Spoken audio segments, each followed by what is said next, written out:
ষষ্ঠ থেকে দশম শ্রেণীর শিক্ষার্থীরা, তোমাদের অর্ধবার্ষিক ও প্রাক নির্বাচনী 2025 পরীক্ষা কি বাতিল হবে?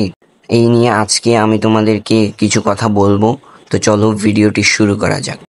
তোমরা ইতিমধ্যে সোশ্যাল মিডিয়ার বিভিন্ন পোস্টে দেখেছো যে করোনার কারণে ষষ্ঠ থেকে দশম শ্রেণী, ষষ্ঠ থেকে নবম শ্রেণী পরীক্ষা বাতিল হয়ে যাচ্ছে ইত্যাদি নিউজ তোমরা দেখেছো। তোমাদেরকে বলে রাখি, এই সকল নিউজই ফেক নিউজ। শিক্ষা মন্ত্রণালয়ের নির্দেশে নির্ধারিত সময়ে স্কুলগুলো অর্ধবার্ষিক ও প্রাক নির্বাচনী পরীক্ষা অনুষ্ঠিত করবে। শিক্ষা মন্ত্রণালয় জরুরি নির্দেশ ও স্বাস্থ্যবিধি মেনে অর্ধবার্ষিক ও প্রাক নির্বাচনী পরীক্ষা অনুষ্ঠিত হবে।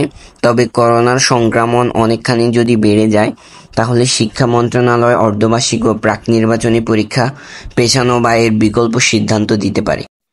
তো যথাসময়ে তোমাদের পরীক্ষাগুলো অনুষ্ঠিত হবে। যেমন ষষ্ঠ থেকে নবম শ্রেণীর অর্ধবার্ষিক পরীক্ষা 24শে জুন থেকে 10শে জুলাই পর্যন্ত, দশম শ্রেণীর প্রাক নির্বাচনী পরীক্ষা 1 সেপ্টেম্বর থেকে 15 সেপ্টেম্বর পর্যন্ত এবং মাদ্রাসা বোর্ড স্কুলগুলো অর্ধবার্ষিক পরীক্ষা 30শে জুন থেকে শুরু করবে।